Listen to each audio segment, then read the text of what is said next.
Hello everybody, আপনারা সবাই কেমন আছেন? আশা করি আপনারা সবাই ভালো আছেন। আমরা আজকে জানবো নার্সিং পাশ করার পর বিদেশে ভবিষ্যৎ কেমন হতে পারে। বর্তমানের সাথে তাল মিলিয়ে নার্সিং এর চাহিদা দেশে বিদেশে সমান হারে বাড়ছে। সরকারি, বেসরকারি বা নিজ উদ্যোগে শিক্ষার্থীরা এমএসসি, পিএইচডি, অন্যান্য ডিগ্রি নিতে বিদেশ যান।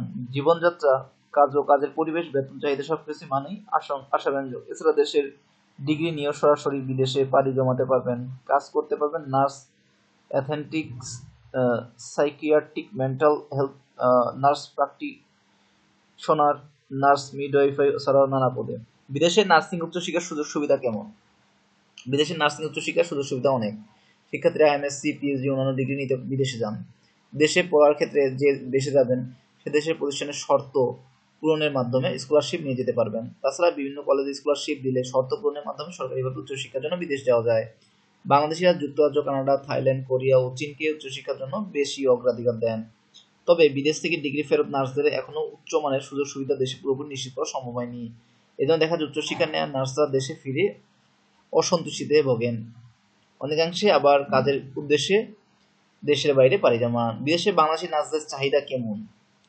আচ্ছা, বিদেশে বাংলাদেশের নার্সদের চাহিদা ভালো, বিশেষত যারা প্রশিক্ষণ, দক্ষতা, পেশাগত পরিবেশ এবং ভাষাগত দুর্বলতায় কাটিয়ে উঠতে পারবেন তাদের জন্য। দৈনিক সমকালের প্রতিবেদন দেখা যায় স্বাস্থ্য মন্ত্রণালয়, নার্সিং অ্যান্ড মিডওয়াইফারি অধিদপ্তর, নার্সিং অ্যান্ড মিডওয়াইফারি কাউন্সিল ও overseas employment and services BOESL, যেটাকে বলি আমরা, তথ্য মতে গত এক বছরে কুয়েত ও সৌদি আরবে প্রায় 1000 নার্স পাঠানো হয়। তবে আন্তর্জাতিক মানের প্রশিক্ষণ, দক্ষতা, পেশাগত পরিবেশ এবং ভাষাগত দুর্বলতার কারণে 200 জনকে দেশে ফিরতে হয়েছে। এছাড়া Japan, Canada, Australia, New Zealand, Finland ও যুক্তরাজ্য বাংলাদেশ থেকে প্রায় 10,000-এর মতো দক্ষ নার্স ও স্বাস্থ্য নিতে আগ্রহ প্রকাশ করেছে। দক্ষতার অভাবে নার্সরা আবেদন করতে পারছেন না। সর্বোচ্চ অস্ট্রেলিয়া 2,000 নার্স নিতে আগ্রহ প্রকাশ করেছে। তবে প্রার্থীকে ইংরেজি ভাষাগত দক্ষতার কোর্স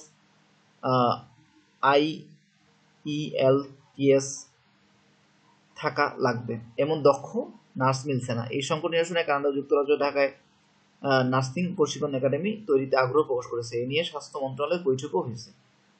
এ থেকে খুব সুস্পষ্টভাবে নার্সিং সেক্টরে আপনার সম্ভাবনা আশ্বাস দিয়ে যায়। ভাষাগত দুর্বলতা ও পেশাগত দক্ষতা কাটিয়ে উঠতে পারলে আপনি বিদেশে নিজের ভালো স্থায়ী দেখতে সক্ষম।